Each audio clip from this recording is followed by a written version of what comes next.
고분자 막에 대해서 얘기를 합시다.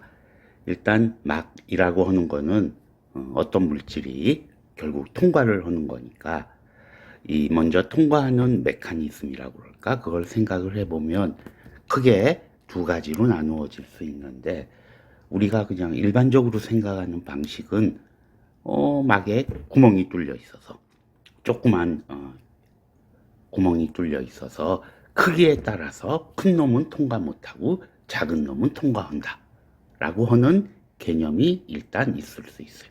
그거는 우리가 포러스라는 표현을 사용하고 구멍이 뚫려 있고 그리고 뭐 이런 식으로 표현을 해줘요. 크기에 따라서 물질을 분리한다 라는 개념이 될 거예요. 이건 쉬운 개념이고 근데 사실은 두 번째 개념 난포러스한 개념은 뭐냐면은 특별히 구멍이 뚫려 있는 게 아니라 고분자에 여기 중요한 단어가 하나 있는데 아모폴스한 영역. 아모폴스는 뭔가 리퀴드는 아니지만 리퀴드 비슷하게 뭔가 움직일 수 있는 영역을 물질들이 투과를 한다라는 개념이에요. 개념적으로는 확산이라는 표현을 사용하는데 조금 더 정확히 얘기하면은 막이 있으면 투과하는 물질이 먼저 막에 들어가고 이걸 지금 솔루션이라는 표현을 사용해요. 먼저 들어가고 그 다음에 확산이 일어나니까 정확히 표현하면 솔루션 디퓨전 메커니즘이라는 표현을 사용을 하고 그냥 우리가 흔히 얘기할 땐 그냥 디퓨전에 의해서 투과를 한다라는 표현을 사용해요. 결론적으로 얘기하면은 고분자 막에서 물질이 투과하는 두 메커니즘은 이렇게 포어한 곳에 따라서 크기에 따라서 통과를 하고 통과 못하고 하는 개념 하나하고 그 다음에 아모폴스한 영역을 디퓨전해서 투과를 한다. 근데 먼저 이제 내가 오늘 강조해서 얘기할 부분 중에 하나가 될 텐데 결국 디퓨전이 일어나기 전에는 먼저 솔루션이 일어난다. 무슨 얘기? 여기 녹아서 들어가야 된다라고 하는 개념을 먼저 머릿속에 집어넣고 얘기를 하도록 합시다. 자, 그러면 기본적으로 고분자 막이 사용되는 데는 차단막이라고 지금 내가 표현을 썼는데 무슨 말이냐면은 물질을 통과 못하게 만드는 역할을 하는 고분자 막이 있고 또 하나는 separation이라는 표현을 사용했는데 분리막. 한쪽은 투과를 잘 지키고 하나는 투과를 안 나게 통과를 안 시키고 이런 분리막으로 크게 둘로 나눌 수가 있을 것 같아요. 일단 요 두 개를 각각 하나의 동영상을 만들어서 얘기하도록 하고 먼저 차단막 즉 되도록이면 물질을 통과 안 시키는 역할을 하는 고분자 막에 대해서 얘기를 하도록 합시다. 일단 차단막이라고 하는 거는 일단 이제 여기 산소하고 그 다음에 뭐 물이라고 돼 있는데 기본적으로 이건 수증기를 생각하면 될 텐데 아무튼 산소하고 수증기가 이제 고분자 종류가 여기 쫙 써 있고 고분자에 따라서 얼만큼 투과를 하느냐라고 하는 걸 우리가 퍼미어빌리티라는 투과도라고 우리말로 할 텐데 단어를 사용해서 이제 정량적으로 이제 평가를 하자고 그러면 일단 퍼미어빌리티의 단위는 무진장 지금 밑에서 여기 써 있듯이 굉장히 긴데 이건 왜냐면은 투과도는 외부 여러 가지 요인들에 따라서 바뀌기 때문에 우리가 스탠다드하다라고 일단 잡아주는 건 25도씨에서 습도 0%뭐 이런 경우는 드물지만 아무튼 일단 기본적으로 이런 조건에서 측정을 하니까 습도 0%에서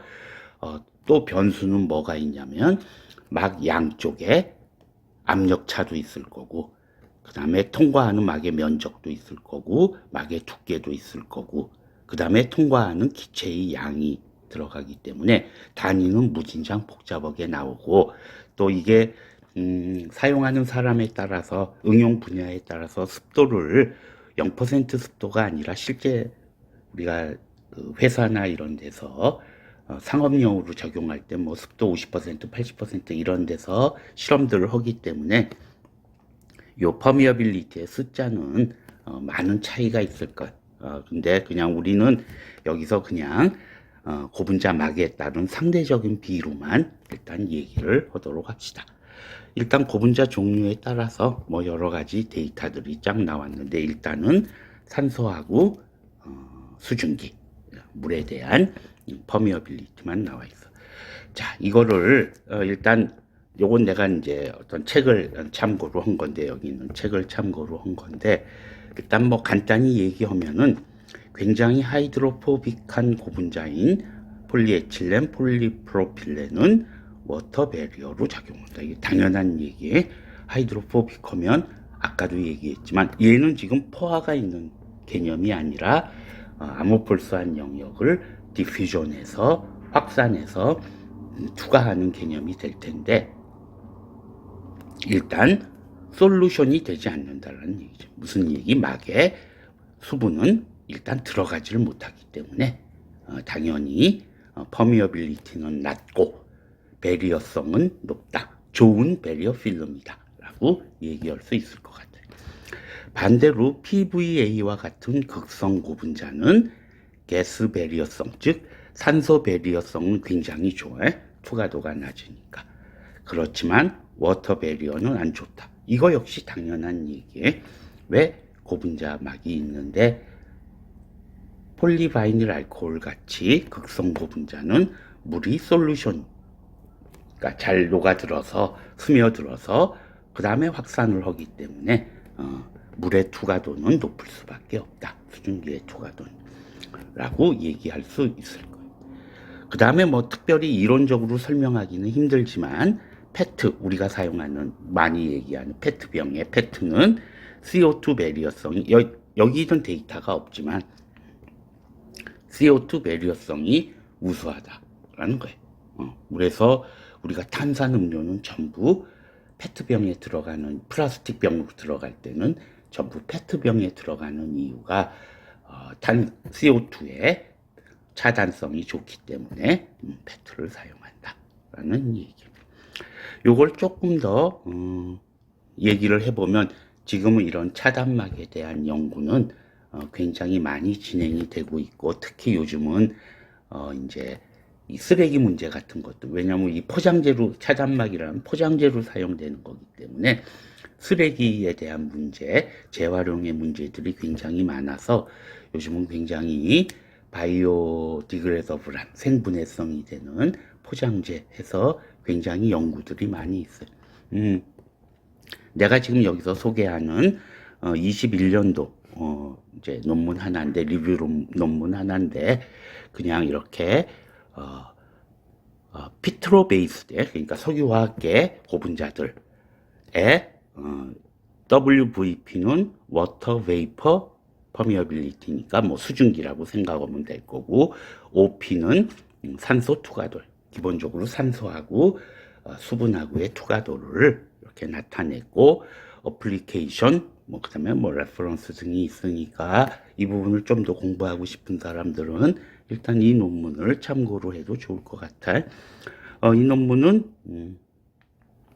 피트로 베이스만 있는 게 아니고 바이오 베이스의 바이오디그레더블 고분자에 대해서도 비슷한 데이터들을 같이 정리를 해놨고 내가 이 논문을 얘기하는 이유는 이런 기술적인 내용뿐만 아니라 코팅 테크놀로지, 소재적인 측면뿐만 아니라 코팅 테크놀로지나 뭐 리사이클 테크놀로지에 대해서 또 언급하고 있고 그 다음에 라이프 사이클이라고 하고 엔드 페이트라고 해 있는데 이건 결국 무슨 얘기냐면 최종적으로 이런 포장재를 소각하느냐 땅에 묻느냐 뭐 리사이클 하느냐 이런 방법에 따라서 어떻게 개발해야 된다라고 하는 약간 사이언티픽하지도 않을 수도 있는 부분들까지 언급하고 있고 퓨처 트렌드에 대해서도 뭐 얘기를 하고 있는데 뭐 퓨처 트렌드는 뻔한 얘기에 뭐 결국 바이오디그레더블한 쪽으로 갈 수밖에 없다 라는 얘기들이 있으니까 뭐 참고로 할 사람들은 참고로 하고 그거 말고 이제 화학적인 관점에서 보자면은 자, 그러면은 어떤 고분자가 차단성이 좋을까? 그리고 대표적으로 지금 식품 포장재 같은 걸로 사용하는 용도가 제일 많기 때문에 대표적으로 차단성 필름이라고 하면은 모두들 데이터가 뭐냐면 워터 베이퍼하고 산소. 앞에서도 그랬지만은 이렇게 돼 있는데, 자, 그럼 이런 것들을 체계적으로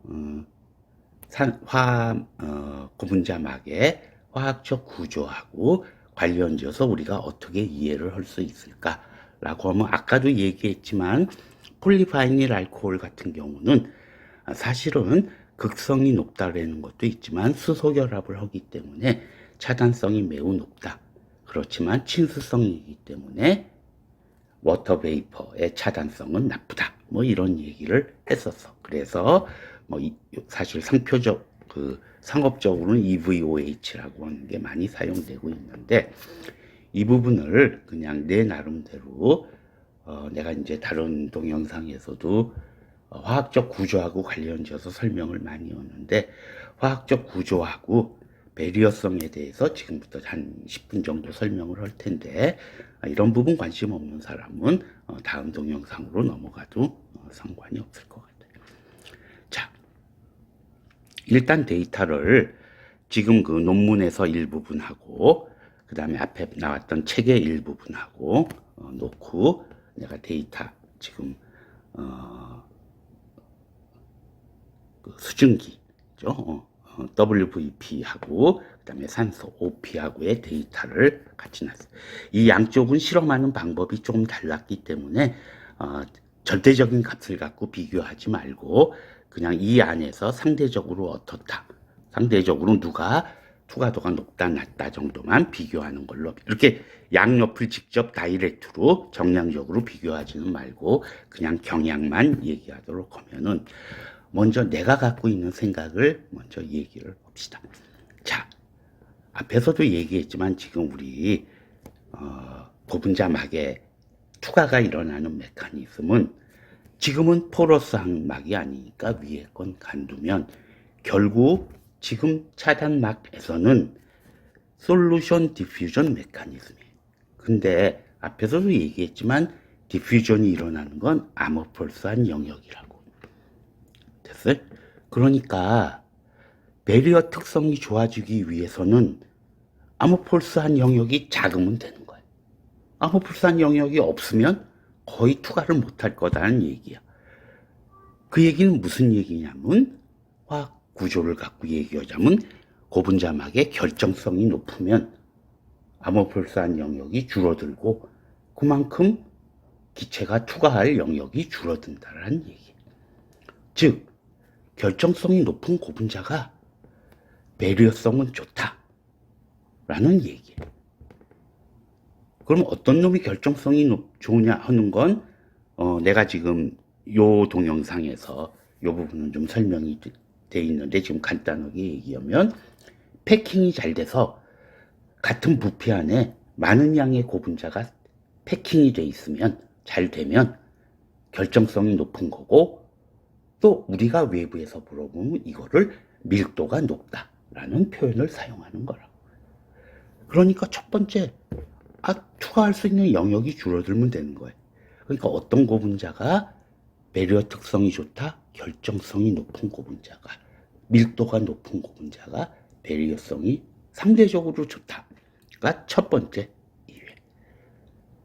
두 번째는 너무나 당연한 얘기인데, 자, 아모폴스한 영역의 고분자들이 이렇게 나열이 돼 있다면 고분자 사슬하고 사슬 사이에 분자 간 인터랙션이 강하면, 물론 밀도하고도 이건 관련되는 얘기지만 분자 간 인터랙션이 강하면 그만큼 물질이 투과하기 힘들 거다라고 하는 간단한 논리를 세울 수 있어. 자, 그러면 어떤 고분자가 분자 간 인터랙션이 강하냐 라고 하는 건 화학의 기초에서 얘기를 했어. 지금 뭐 동영상으로 얘기하자 그러면 이 부분에 해당할 텐데, 지금 기본적으로 지금 이건 뭐 화학물질에 대한 얘기지만 고분자에서도 마찬가지로 해당하는 얘기. 어떤 물질이 있으면 분자 간 인터랙션은 첫 번째는 반데르발스 폴스 또는 뭐 이제 유기화학 책에는 런던 디스퍼전 폴스라는 표현이 들어가는데 이건 뭐냐면 정기적으로 중성인 분자들 사이에 작용하는 약한 인력이에요. 분자 간 인력. 그러니까 이거는 없는 거로 생각을 해도 돼. 왜? 제일 약한 거니까.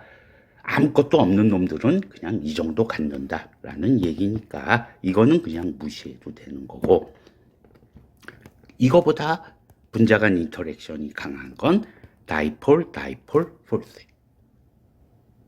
요거 설명을 지금 해버리면 너무 길어지니까. 근데 이거는 기본적으로 분자가 다이폴 모멘트를 갖는다라고 하는 거는 일단은 분자 간 결합의 극성이 존재해야 되는 거예요. 그러니까 다이폴 폴스가 크다라고 하는 건 극성이 비교적 크다 하고 반드시 일치하는 건 아니지만 그래도 비슷한 경향으로 이해를 해도 돼. 무슨 얘기? 극성이 클수록 다이폴 모멘트도 커질 수 있다 라고 얘기해 줄 수 있다는 얘기예요. 그러면 분자 간 인력이 더 큰 놈은 뭐냐? 더 큰 놈은 제일 큰 분자 간 인터랙션은 하이드로젠 본딩이에요. 수소 결합. 이거는 기본적으로 OH 그룹이나 NH 그룹을 갖고 있는 놈들은 하이드로젠 본딩을 수소 결합을 해서 분자 간 강한 인터랙션을 한다. 그러는 게 밑으로 갈수록 강해지는 거예요. 그러니까 앞부분에서 얘기한 배리어 특성이 좋아지기 위해선 분자 간 인터랙션이 강해야 된다라는 얘기는 이쪽으로 가면 갈수록 분자 간 인터랙션이 강해진다라는 얘기. 그죠? 자, 여기서 내가 설명할 때는 분자 간 인터랙션이 강해지는 거는 예를 들면 멜팅 포인트, 보일링 포인트에 직접적인 영향을, 분자 간 인터랙션이 강할수록 당연히 보일링 포인트가 높아질 수밖에 없어요. 왜냐하면 물질을 보일링 시킨다라고 하는 건 물질하고 물질 사이의 인터랙션을 먼저 끊어줘야 되니까 분자 간 인터랙션이 강하면 그걸 끊어주는데 힘이 들기 때문에 보일링 포인트가 높아질 수밖에 없다. 그런 걸로 얘기를 했었어요. 그렇지만 지금 배리어성하고 관련 지어도 마찬가지로 이렇게 갈수록 배리어성이 좋다. 분자 간 인터랙션이 강하고 배리어성이 좋다라는 얘기가 돼요. 그죠? 그러면 된 거야. 근데 당연히 디퓨전에 의해서만 지금 투과가 되는 게 아니고 아까 얘기했던 요 솔루션이라고 하는 포인트도 고려를 해줘야 돼. 무슨 얘기냐면 WVP, 워터 베이퍼의 경우는 하이드로필릭한 멤브레인이면 이 솔루션이 아주 잘 될 거라고. 그렇기 때문에 하이드로필리시가 높아질수록 퍼미어빌리티가 높아질 수밖에 없어요. 왜? 솔루션이 잘 되기 때문에. 됐어요? 그러니까 배리어성은 나빠지는 거예요. 근데 가만히 생각해 보면 분자 간 인터랙션은 이렇게 갈수록 강해진다라고 얘기했는데 보면 알겠지만 다이폴 폴스는 극성하고 관련이 있어서 극성이 높은 고분자가 요게 강할 것 같고 OH나 NH는 극성이 높은 대표적인 펑셔널 그룹이에요. 당연히 수소 결합을 하는 놈들은 친수성이 높을 수밖에 없어요. 그러니까 분자 간 인터랙션이 강해서 배리어성이 좋아지게, 즉 디퓨전이 안 되게 하는 대부분의 고분자들은 하이드로필리시티야 친수성이 높아지기 때문에 거꾸로 워터 베이퍼의 퍼미어빌리티는 좋다. 퍼미어빌리티가 높아질 수밖에 없다라는 얘기가 돼요. 그러니까 결국 모순이 되는 거예요. 그러니까 산소 투과도는 낮아지면은 워터 베이퍼 투과도는 거꾸로 조금은 높아지는 경향으로 나타날 수밖에 없다. 이 부분을 잘 조절을 해서 만들어지는 여러 가지 배리어 필름들에 대한 연구들이 많다라는 얘기. 이 관점에서 앞에 있는 데이터들을 보면은 HDP, LDP 요에 또 얘기하긴 뭐하지만 요쪽이 밀도가 훨씬 높고 결정성이 훨씬 좋은 거예요. 그러니까 뭐가 어떻게 됐건 간에 LDP 또는 PP도 뭐 지금 구조가 여기 나와 있지만 메칠 그룹이 옆에 빠져 있기 때문에 결정성이 아무래도 패킹이 PE보단 잘 안 되니까 결정성이 낮고 당연히 투과도도 HDP에 비하면 높을 수밖에 없어요. 팩트나 같은 경우는 당연히 팩트 그림이 여기 있지만 얘는 하이드로젠 본딩을 하진 않지만 극성이 조금은 있기 때문에 아마 OP는 상대적으로 조금 낮더라도 WVP는 조금 높을 수도 있고 뭐 반드시 일치하는 건 아니지만 EVOH는 나중에 얘기하고 PVC 같은 경우는 뭐 구조가 어디 다 그려놓긴 했는데 얘는 절대적으로 결정성은 높지 않아요. CL이 옆에 빠져 있기 때문에. 그렇지만 하이드로포비스틴은 높기 때문에 워터 베이퍼는 낮을 거다. OP는 뭐 상대적으로 높을 거다. 라고 하는 얘기들을 할 수 있어요. 나일론 6 같은 경우가 지금 아마이드 결합으로 연결이 되어 있는 고분자고 얘는 기본적으로 분자 간의 사슬 간의 하이드로젠 본딩이 아주 강한 고분자예요. 따라서 OP는 낮을 거예요. 분자 간 인터랙션이 강하니까 결정성도 높고. 그렇지만 WVP도 뭐 낮은 편으로 나오긴 했지만 상대적으로 그렇게 낮을 거라고는 생각되지 않아요. 그 다음에 이제 오른쪽에 있는 거 대표적인 고분자 중에 하나가 아까 나왔던 폴리바이닐 알코올. 이 폴리바이닐 알코올은 하이드로젠 본딩을 강하게 할 수 있는 놈이기 때문에 당연히 산소 투과도는 낮을 거예요. 요 절대값을 비교하진 맙시다. 이쪽하고 이쪽의 절대값을 비교하지는 말자고. 실험 방법이 아마 다를 거예요. 단위가. 그리고 얘는 하이드로젠 본딩을 하니까 OP는 그러니까 산소 투과도는 굉장히 낮지만 친수성이 높아서 워터 베이퍼에는 투과도는 굉장히 높을 수밖에 없다. 뭐 기타 등등 얘기들이 있어요. 기본적인 관점에선 그렇게 생각을 하면 될 것 같고 그래서 결국 나온 게 뭐냐. PVA는 산소 투과도는 낮고 그러니까 배리어성은 좋지만 워터 베이퍼의 투과성은 나쁘니까 거기에 소수성인 에틸렌하고의 공중합체를 만들어서 이 두 개의 양을 비를 적절하게 조절을 해주면은 산소 투과도도 산소의 배리어성도 좋고 수분의 배리어성도 좋은 배리어 필름을 만들 수 있을 거다라고 한 게 이게 EVOH고 앞에